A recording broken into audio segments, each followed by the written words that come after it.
the University of Catalonia, and I think many of you know me. So thank you to organizers and to Angel for inviting me to this workshop. So this is a big question, how to publish in high quality journals and conferences. As a matter of fact, neither me nor Angel, and I think no one has the answer. But we do have some experience with years.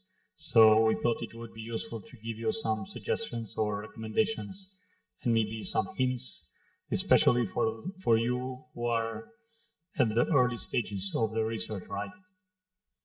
So as you'll see, this is a kind of a list of questions. And as I said, I will try to give some hints or some recommendations. So why is it important to get good publications? Why is it so difficult to publish in journal citation report, index factor or impact factor journals? What to publish, where to publish, different views of actors in this publication domain, and finally some strategies that might help you, right? So the very first question is, why is it important at all to publish? In the old days, you'd see PhD theses with no publications. That was, in Spain, I think, was commonplace, right?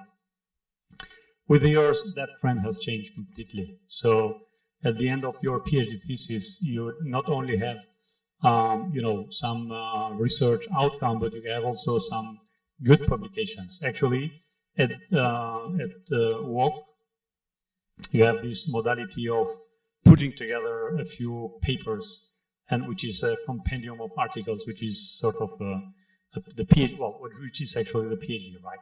So, So publications are important for many reasons. The very first reason I would say is that if you publish some research results, you are contributing to the body of knowledge. This is how we all together enlarge our knowledge about science, technology, society, and all phenomena that are of interest to all of us, right?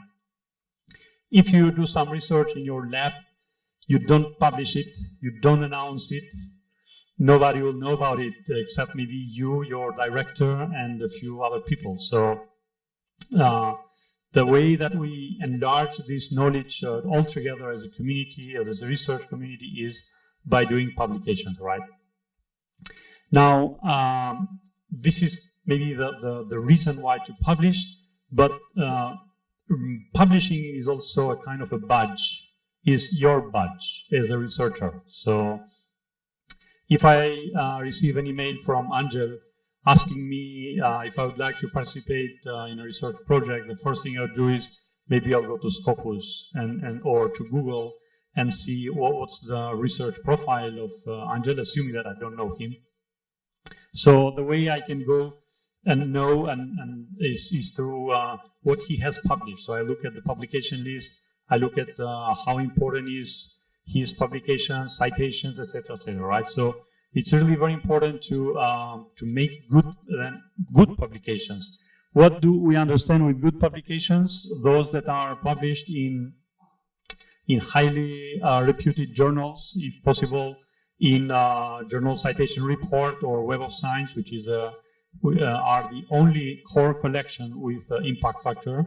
If not, obviously you can look at other journals like in the Scopus or other publishers. But obviously the three top publishers would be, for the engineering field, IEEE or IQ, and of course Elsevier. So Elsevier is perhaps one of the top publishers that covers the whole breadth of disciplines, not only technology but also science and social sciences, society, etc. Right? And Springer maybe a little bit less, and of course you can find very good journals in other publishers. And last but not least, if you publish, you also get your PhD title, right? Which is actually very important for you because you do a lot of effort. So at the end, you have also your PhD thesis. By doing publications in good journals, you certify that your work is recognized by others, that your work has gone through filters, like reviewing process, etc., etc. Right? So, in conclusion, I know you know this, publishing is very important. So, the sooner you start the publication process, the better is for you and for your future career. Now, generally speaking, publication can go from, let's say, moderately difficult to very difficult. The fact that where will your paper go, it might turn out to be moderately difficult or very difficult to publish. It depends on the publication medium that you target. So if you target an IEEE transaction or a very top journal in Elsevier, most likely it will turn out to be very difficult. If you target some lower tier journals or conferences, then it could be a little bit more easier. So the very reason is that if you look at this part of the pie, most of the journals, most of the submissions actually are rejected, and then they are actually even rejected without review. So it means that either the editor-in-chief doesn't like the paper is not well written, the research topic is not fully fit into the scope of the journal, it might be a little bit tangential, or because it is an empirical work, but there is no any significance from statistical perspective, etc. So there are a multitude of reasons to reject a paper without review. So that if your paper is rejected without the review, that's a bad news. It means that you really didn't study quite well whether you should have submitted that paper or not. Now once the paper is admitted for review, then you'll see that depending on the journals, maybe more than half of the papers or 2/3 of the papers are actually rejected. So the probability that your paper will go through for high level or high impact factor journals is really very tough. And this is so because it has to go through several peer review reports and in many cases a minimum of 2 rounds of review. So, which means also that it requires a little bit of time. So now, as you are starting your research career, doing the PhD or the young researcher, the first question, one of the questions to do is, so what to publish, right? So you are doing research, and so it's quite natural to ask yourself, what I'm doing is something worth to publish or not? And you should start from there. So I mean, if you say, what I'm doing is not much worth of publishing, I mean, it's not a bad news, because then you can reorient or you can deepen more into the subject, so you can make it worth of publication, right? So what you can publish is a variety of research results. They could be fundamental research results, so it's purely theory. If you go to a journal for cryptography, you'll see a lot of math inside, so it's mostly theory. Nevertheless, you can publish very good papers in empirical research, like some of the works that were presented today here, social sciences, etc., mainly are empirical studies, right? You can present simulation results.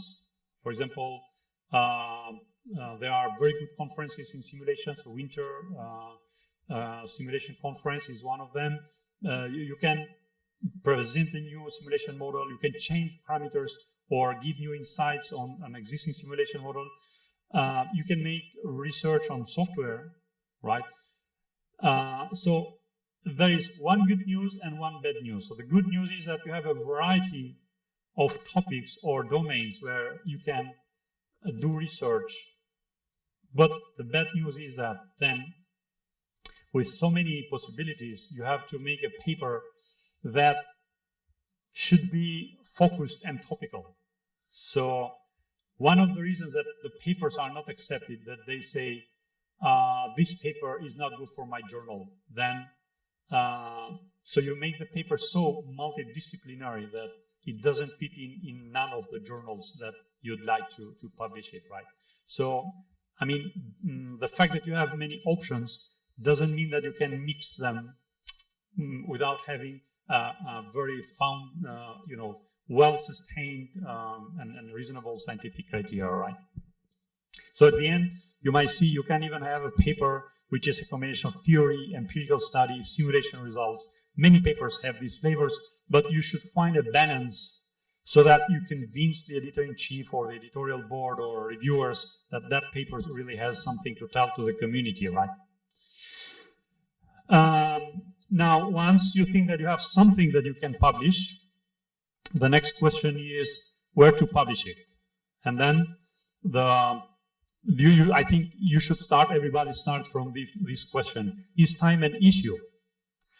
If you think, yes, because I want to present my PhD thesis in 6 months, then you should try to find an option that that gives you an answer, a fast answer.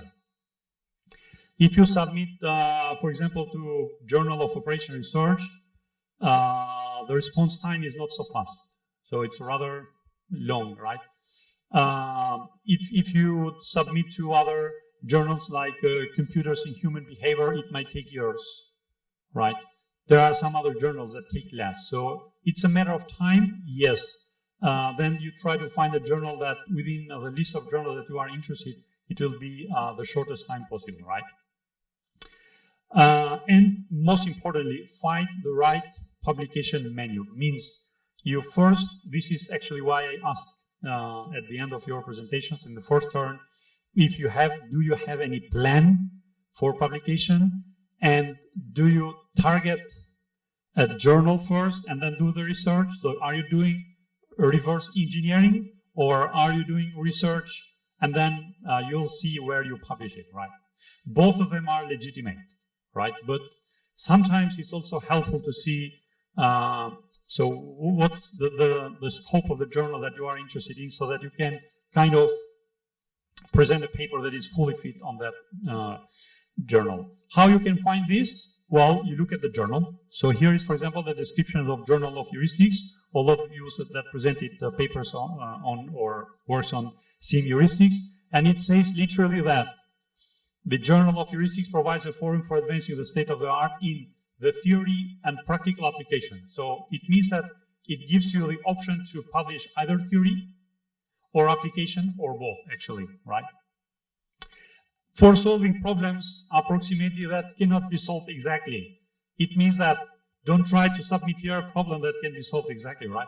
So if you would not check this beforehand and you present, for example, I don't know, dynamic programming without any heuristics or a branch and bound without any heuristics, so you try to give any enumerative solution method, then the editor-in-chief will say, no, I'm asking something that cannot be solved exactly, right? So, and then it says for solving business, engineering, and societal problems. This is very important because it means that you can even target problems that are from the society, from social sciences, etc., right? Not all journals have this feature, okay? For example, computers and electrical engineering most likely will not have problems from societal problems, right? So it's really very important to look at the journal and make a checklist of the things that the journal asks you. And then in this, you save the time of shipping or sending the paper and then getting it back after 1 month saying that the paper is rejected without review, right? So why is it difficult in part to publish is because we have 3 actors in the publishing process. So we have the editors, we have the researchers that actually obviously want to publish their papers. We have the reviewers that are a kind of a god. So they are anonymous gods. So they already decide. And then you have the editors who obviously care about their journals. So they care about the community, of course, but they also care about journals. So they cannot publish anything, right? So any publication or any paper that is finally published meets the 3 actors. So you have to somehow make or put together the three actors if you want to have your paper finally published. So what are some of the hints or recommendations that from our experience we can tell you? Obviously, as usually, you'll discover it by yourself at the end, right? So choose the right topic. Well, you and your director should like it, and not only you, also the director, and the people that you collaborate with. It should not be overexplored in the sense that, I don't know, I'll take it a little bit with caution to publish a paper on GRASP or variable neighborhood search, right? So they are really over-investigated topics. And it is unfortunate that when you receive a review report, sometimes I have seen this say, this is YAP, a YAP, which means yet another approach. It hurts a little bit, right? So when you receive a review report saying this is yet another approach, the meaning is that you are not really adding to the body of knowledge. You're just putting another example. And then many journals don't like that, right? So try to find what is the novelty in that topic that you are investigating so that your work can be attractive. And the coherence with your group goals is because it's beneficial to you. So you can benefit from the group's experience. If you do something which is completely different from the whole group, most likely they will not help you very much, right? Try to create a network of partners starting from today. So you try to talk to everyone, go to conferences, to workshops, go everywhere and try to build your small network. And obviously the originality, creativity, novelty are very important for your research workforce and then for publishing that. So I don't have an access here, but one way that you can create your network is actually by you have free access from Open University of Catalonia to Web of Science and Scopus, and then you put your you enter, you search yourself, and then you can see your profile in Scopus. If you make a click on your publication, you'll see who referenced your paper, and you can check the list of the papers that cited your paper. Then maybe you can contact some of them, say, hey, thank you for citing my paper. If possible, cite it again in your next work. But I'm interested to know about your work, right? So your publication looked to me very interesting. So maybe we can discuss about this, we can discuss about that. So it's a way that you can enlarge a little bit your research, and eventually in the future you can also have other endeavors with them, like research work projects or events, etc. Right? So to keep it a little bit shorter, further with this recommendation list, choose the right journal, write your paper very carefully. Spanglish is a bad, it doesn't help. So most of the, especially native English people, don't like when they see that the journal, the work could be good, but the writing is not good. It's like presenting a paper to a Spanish investigator written in Spanish by a foreigner, okay? So it's a natural reaction. So the first thing you'd say, hey, the paper seems to have some merit, but the writing is really poor. So send it again back to the authors. You lose maybe 3 months in just sending and receiving this first communication, right? So if possible, try to give the paper to someone else who knows a little bit more English, technical English than you. If possible, try to, at Technical University of Catalonia in the past, now maybe it's not, we even have a service of Servei de Llengües y Tecnologia, which is service for languages and technology, meaning that they try to give support to researchers, especially young researchers, to correct the English. So when you write you read a good English paper, it gives you some, hey, at least I'll read the paper, right? I know it takes time and it takes money if you want to support, but this is how you increase the chances that your paper will get published, okay? So now forced response will come eventually within months, 3 months, 6 months, and the first thing is that you should breathe deeply.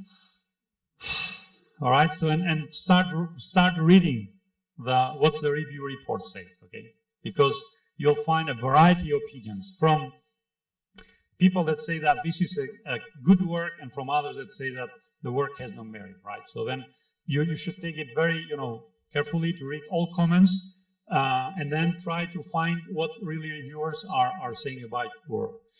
Most likely, I don't know, cases when papers are accepted in the first round are very exceptional cases. So that it should be a breakthrough paper. Even the paper of Tim Berners-Lee about the HTTP protocol had a note that this paper could be useful. So was not classified as a breakthrough paper at that time. So means that you have to give a response to reviewers. That response has to be very polite. You have to say thank you, thank you, thank you. All the time to reviewers. It's normal to say that because they are voluntarily spending their time to review your paper, right? Then you have to take all the questions that they ask you, and then you have to try your best to give the best answers and convince the reviewer. So in the next round, the paper will go through, okay? So another strategy is you don't feel shy, contact the editor in chief. Maybe he will not reply you because, the community is too large. But you can try to contact, for example, some associate editor or some editorial board member. Look at, for example, some people that you think that they can, and then you just ask advice. So you are not saying, hey, can you accept my paper? You are saying, just can you help me? I'm a young researcher. I need some help how to focus the paper. So in my case, I would not mind if you would contact me for computers and electrical engineering, ambient intelligence, and enterprise information systems, for which I'm associate editor. And the last two, I'm the editor-in-chief. Actually, this Internet of Things is a new journal, 1 year and a half journal with the Elsevier. If your research group has money, you can also try some open access journals. Open access journals used to reduce considerably the response time. For example, I'm with the associate editors of IEEE Access and Hearing Sensors. IEEE Access tries to keep it, it sounds unbelievable, right? Just 1 week, 10 days. It's their criteria. It's not realistic, but for reviewing overall, it should be not more than 1 month overall. So, but obviously that's open access. Not all of researchers do have resources for open access. So it's a lot of money. But many research, I know that in Spain, for example, research projects, each time more, they have an option for open access. So there is a part of the budget dedicated to open access. Also to European research projects, there is an option in the budget to put open access, even open access gold, which means you can take just Q1 journals, not all of the journal, right? Anyway, in my case, I would really not mind if you want to contact me if you are, interested in these journals. And then get motivated means follow your own work, not only work of others. Follow your own work. Look at what's going on with references and citations to your work. Who is citing your work? Look at your index, and you see your index growing. That gives you a lot of motivation, right? So you'll start with a H index, maybe 3, 4, but then you'll see it gets to 5 to 10. The more it grows, the more motivated you get to do more research and publish more, right? So, and finally, this is about publishing research, but you'll discover that actually this is about writing. So, and writing, as you know, is art. I personally, but this is my personal view, I see a huge difference between English kind of schools or English schools and Latin schools, Spain, France, Italy. So English-oriented schools include the art of writing in all levels of education, from children to university. And usually they write very well. Our universities also do a good work, but not so good. So mastering the art of writing is really, really fundamental for your successful publishing of the results. So keep this in mind. And as a final example, concrete example, we published recently a paper with Angel and other colleagues here in the group. So this is, I mean, we can tell this now because, I mean, it's not a problem. We submitted it in March 2018. It went through 3 rounds of tough reviews, and it was accepted in January 2009. So it's about 10 months, right, for a journal which usually should take less time. Now, why I'm putting this here, because it really requires a lot of patience, and then you have to persist a lot during the publication of papers. If you rush the response, if you rush the submission, if you do everything in a rush mode, most likely you will fail to publish the paper. So just take it easy, take your time, make very reasonable and justify the responses, revise everything, double check and triple check until you are convinced, and then you send it again. So that's it. Thank you very much, and good luck with your publications. Sorry, maybe I took a little bit more time, but if you have any quick questions, I'm happy to answer.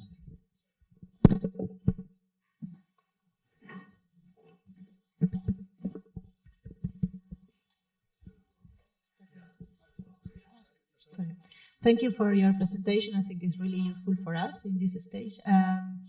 You said that there are some journals that they are quicker to publish, not considering the open access, but I read that in overall it's around 9 months. What would you consider a short time period in that sense? So, all right. So now let me give you the experience, because if I'll give you my experience as an author, that might be a little bit biased. For example, in a sense that I submit a paper and I'm lucky, the reviewers review it within a month. But you are not lucky and they take 6 months. So let me tell you what's the perspective of the editor. For example, the Internet of Things Journal, the criteria that we have is 45 days for first round of review. Right? 45 days. Now, that's a little bit theoretical. So you try as an editor, I mean, there is many, the editorial team or managerial team is really following up the review process so that we stick to that 45 days. But in many cases, you don't get that, right? So it's not a problem if you could ask the editor-in-chief. I received this question many times. Could you give me an approximate time of the first round review? And I give what the statistics tells me. And I say, we start from 45 days, not before. And then it may take up to 3 months, all right? So double time. So it's good to see. Some journals even publish it. Some journals publish statistics about saying, so in average, reviewing time took this much, this many days, right? Obviously, all journals try to publish the papers as soon, or review the papers as soon as possible, but not all of them. For example, there are some papers I know, like Journal of Parallel Distributed Computing is really slow. So they just take time. Yeah? They just don't. So it's good to investigate a little bit and see if the journal is fine with you. Preprints is not the problem as soon as because most of the journals, if not all now, publish papers with document DOI. As soon as you have the DOI, actually your paper is officially published. And then you can put your paper into the repository of university or any other place. So in the past it was a problem, but now because journals publish many papers and many issues, they cannot accommodate printed versions very fast. So, but as soon as it is published with the reference number, then you can refer to it. You will find it everywhere. Everyone can refer to that. So it's not a problem. Yeah.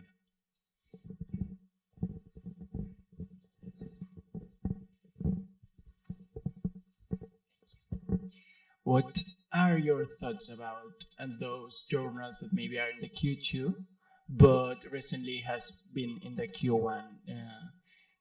As for the prestige that maybe, because for my program, in my doctoral program, they asked me to publish in Q1 journals, but usually those journals take a lot of time. And maybe if you tackle Q2 or those that has been in Q1 recently, what are your thoughts?